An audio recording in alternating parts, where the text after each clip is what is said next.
Hi, everybody.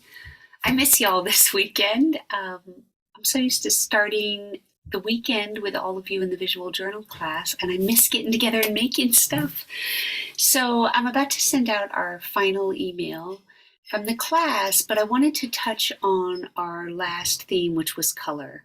In class, we used different materials to swatch one particular color. So everyone chose a color and then swatched with a bunch of different materials to see how many versions of that color they could create.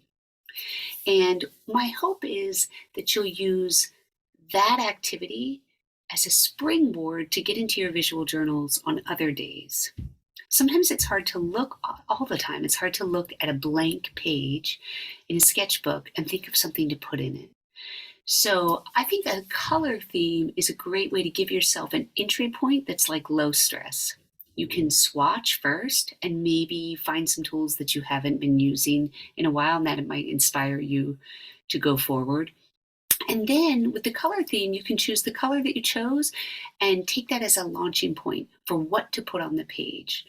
So I chose blue, and I'll show you what I decided to do with my page, and maybe it'll give you some inspiration with your own. The other thing you could do, you're going to see that I sketched and painted on my page, but you might be someone that's interested in collage, so you might use your color and find a bunch of cool images that are that color and make a collage with your images in your visual journal. Or you might use your color as a springboard for writing. You might have the color green and think of things that green reminds you of, green items in your home, or green that's prevalent in your memories, and you could write about those. So those are two other ways to get into your visual journal, but I'm going to show you a sketching painting version that I used.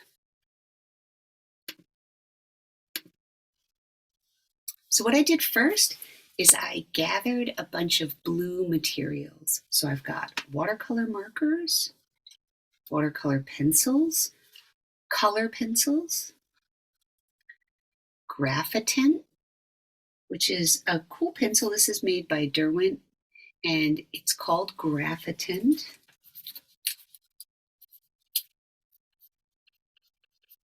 What they are is graphite with a little bit of pigment embedded in them, and then they're water soluble. This one happens to have a little bit of like a muddy blue in it. I've got a blue water resistant Tombow marker, which is great for writing. And I actually also have my Neocolor and my wax water soluble crayon. So this one is not water soluble and this one is. So I got a bunch of different supplies. And then I even took some plain book paper that I had from my collage bin, but you might just have little slips of paper around. And I just colored on it with markers and paint and then let it dry. So I have this to use too. Then what I did is I found all sorts of items around my house, including a lotion that my son just gave me, my favorite butter knife because I love the little blue polka dots, some gum, a coaster from a set of coasters that I love that are on our coffee table all the time. And then all of a sudden, because I had the blue, I did a little bit of swatching, that kind of warms me up and gets me sort of excited about being in my sketchbook. Then I have a theme, and instead of just staring at a blank page, I go and collect all these things. So you can see, I sketched a bunch of them. I also found an espresso mug here and saucer, container of sun butter. You can see the gum. I took details that I liked in the coaster and I added them all around my page. And then I let myself sort of be inspired by those markings to make other ones. I even sketched some of the materials that I was using. And then I went back and I just took some notes. And they're like dinky kind of notes. I might be writing about the fact that this isn't my usual gum. This is actually Jess's usual gum, who owns the studio.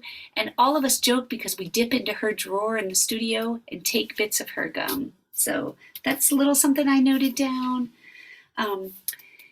The lotion, instead of drawing it or sketching it, I made it out of my collage paper, which was a lot of fun. And then I made a little note about the fact that my son had gifted it to me.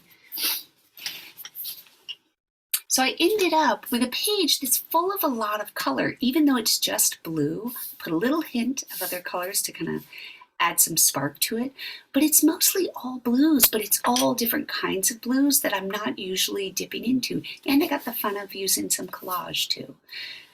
And most wonderfully, I got to spend some time in my sketchbook. And that's the best part about it. Another thing I did, and you might be inspired to do along this theme, is when you have a color and you start noticing things of that color in your world, to also go looking for things in that color.